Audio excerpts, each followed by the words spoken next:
नमस्कार दोस्तों, आज और एक मैं बहुत ही बढ़िया कहानी लेकर आई हूँ। जो चैनल पर नए आते हो प्लीज़ चैनल को सब्सक्राइब ज़रूर करना। एक जंगल में बहुत से जानवर रहते थे। उनमें हाथियों का एक झुंड था। इसी झुंड की सरदार एक हाथीनी थी जिसका नाम मालिनी था। वह काफ़ी समझदार और नेक दिल थी। अपने झुंड के सभी छोटे बड़े सदस्यों का ध्यान रखती थी। झुंड जब भी खाने या पानी की तलाश में जाता था, मालिनी सबसे आगे चलती थी। शिकारियों द्वारा बनाए गए गड्ढे जो कि उन्होंने छिपाए होते थे, मालिनी दूर से ही भांप लेती थी। वह रास्ता बदलकर अपने झुंड को बचाती थी।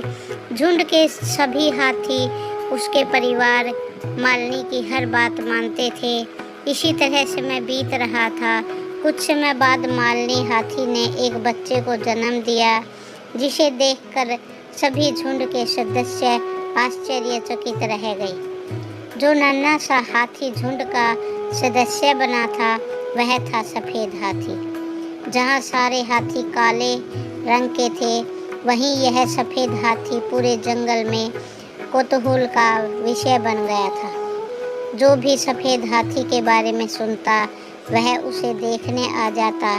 लेकिन मालिनी इन सब से खुश नहीं थी। मालिनी की सहेली पूनम हथिनी ने जब मालिनी से इसका कारण पूछा तो मालिनी ने कहा, बहन तुम नहीं जानती, अनगिनत हाथियों में बड़े नसीब से एक सफ़ेद हाथी पैदा होता है। जितना इस बच्चे के बारे में सबको पता लगेगा, उतना ही इसकी जान को खतरा बढ़ जाएगा। पूनम यह बात सुनकर बोली, हाँ, यह बात तो हमने सोची ही नहीं। हमारे नए सदस्य की जान को सबसे ज़्यादा खतरा है। शिकारियों को अगर इसके बारे में पता लग गया तो वे इसे किसी भी कीमत पर उठा कर ले जाएंगे। मालिनी ने कहा, हाँ, मैं इसी बात से चिंतित हूँ। पूनम ने कहा, बहन तुम चिंता मत करो, तुमने हमारे पूरे झुंड की सालों से रक्षा की है। कई बार अपनी जान पर खेल कर तुमने मुसीबत में पड़ने से बचाया है। अब झुंड की जिम्मेवारी है तुम्हारे बच्चे की रक्षा करना। पूनम ने पूरे झुंड को एकत्रित किया और कहा, आज से हमारा पूरा झुंड मालिनी के बच्चे की रक्षा करेगा। उनको शिकारियों से बचाने के लिए हमें अपने प्राण भी देने पड़े तो हम पीछे नहीं हटेंगे। सभी ने सूंड उठाकर उसकी बात का समर्थन किया। अगले दिन जब भी झुंड खाना लाने या पानी की तलाश में जाता, 4 हाथी नन्हे हाथी की रक्षा के लिए रुक जाते और बाकी सदस्य उनका भी खाना और सूंड में पानी भर कर ले आते थे।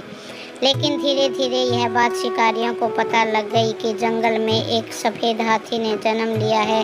शिकारियों ने सबसे प्रमुख था रॉबर्ट, जिसके पास आधुनिक हथियार थे।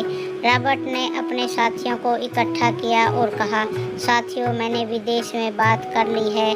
अगर हम किसी तरह उस छोटे सफ़ेद हाथी को चुरा लाएं तो उतनी कीमत मिलेगी। आगे हमें शिकार के लिए जंगल में भटकना नहीं पड़ेगा। रॉबर्ट की बात सुनकर सभी बहुत खुश हो गए। उन्होंने प्लान बनाना शुरू कर दिया कि कैसे हाथियों को चकमा देकर सफ़ेद हाथी के बच्चे को चुराया जाए। अगले दिन से कुछ शिकारी छिप छिप कर हाथियों पर नज़र रखने लगे। हाथी इन सब से बेखबर अपने आप में मस्त रहते थे। एक दिन मालिनी अपने झुंड के साथ भोजन की तलाश में गई। वह जंगल जा रही थी, तभी उसकी नज़र एक ऊंचे पेड़ पर गई जिस पर एक शिकारी बैठा था। मालिनी ने सबको होशियार कर दिया। वह इधर उधर गड्ढा ढूंढने लगी, लेकिन उसे कुछ नजर नहीं आया। न ही उस शिकारी ने उन पर हमला किया। मालिनी एक एक कदम फूंक फूंक कर रख रही थी कि कहीं कोई शिकारी ने कोई जाल तो नहीं बिछा रखा है। लेकिन जब कुछ ऐसा नहीं मिला तो मालिनी ने वापस जाने का फैसला किया। वापस आकर मालिनी ने सबको बुलाया और कहा, जो आज हुआ उससे एक बात तो समझ में आ गई कि शिकारी हम पर हमला नहीं कर रहे, न ही हमारे लिए जाल बिछा रहे हैं। वे हम पर नज़र रख रहे हैं। शायद वे मेरे बच्चे को चुराना चाहते हैं। तभी झुंड में से एक हाथी ने कहा, अगर ऐसी बात है तो कल हम उन शिकारियों को देखते ही मार देंगे, जिससे उनमें डर बैठ जाएगा और वे जंगल में न घुसेंगे। मालिनी बोली, नहीं, इससे तो वे और गुस्से में आ जाएंगे और हाथियों को मारना शुरू कर देंगे। हमें होशियारी से काम लेना होगा। रात के समय मालिनी अपने झुंड के साथ जंगल के राजा शेर के पास गई और सारी बात बताई। शेर ने सारी बात सुनने के बाद कहा, बहन, हम सब जंगल में मिलजुल कर रहते हैं, तुम चिंता मत करो, ये बताओ करना क्या है।